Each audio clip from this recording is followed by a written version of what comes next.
Welcome to fresh சமையல். இன்றைக்கி நம்ம பார்க்க போகிறது அரை மணி நேரத்தில் செய்யக்கூடிய ஒரு தோசை. 1.5 கப் அளவுக்கு ஓட்ஸ் எடுத்துருக்கிறேன். இந்த ஓட்ஸ் ரொம்ப ஹெல்த்தி. உடல் எடையை குறைக்க நினைக்கிறவங்க இந்த மாதிரி ஓட்ஸ் தோசை எடுத்துக்கலாம். இப்போ அதை மிக்ஸி ஜாரில் போட்டு நல்லா பொடி பண்ணி எடுத்துக்கிறேன். இந்த ஓட்ஸ் கூட ஒரு அரை கப் அளவுக்கு ரவா ஆட் பண்ணிக்கிறேன். அரை கப் அளவுக்கு பச்சரிசி மாவு, இடியப்பத்துக்கு நம்ம மாவு வாங்கி வச்சுருப்போம் அந்த மாவு தான், அதையும் இதோட ஆட் பண்ணிக்கலாம். அரை கப் அளவுக்கு கோதுமை மாவு ஆட் பண்ணிக்கலாம்.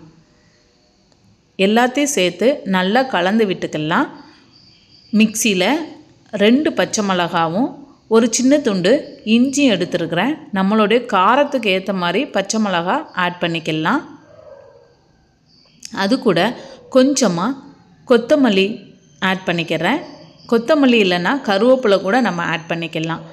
எல்லாத்தையும் சேர்த்து நல்லா தண்ணி விட்டு பேஸ்ட்டாக அரைச்சி எடுத்துக்கிறேன். இப்போ இதை நல்லா தோசை மாவு பதத்துக்கு நம்ம மிக்ஸ் பண்ணிக்கணும். தேவையான அளவு உப்பும் போட்டுக்கலாம். தோசை மாவை விட நல்லா கொஞ்சம் தண்ணியாக இருக்கிற மாதிரியே நம்ம மிக்ஸ் பண்ணி எடுத்துக்கணும். நல்லா நீர் விட்டு இது நம்ம கரைச்சி எடுக்கும் போது தான் தோசை நல்லா முறுமுறுன்னு வரும்.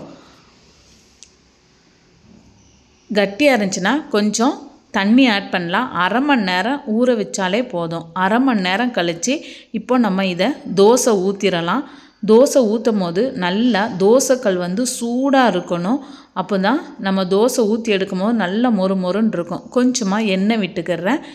தோசை சீக்கிரத்திலே நல்லா கோல்டன் கலரில் மாறிடும். நமக்கு தோசைக்கல்ல பிடிக்கவும் செய்யாது. இந்த தோசை மாற்றி போட்டுட்டு இது கூட நல்ல தேங்காய் சட்னி சாம்பார் வச்சு சாப்பிட்டோன்னா சூப்பராக இருக்கும். ஒரு ஹெல்த்தியான ஓட்ஸ் தோசை ரெடி.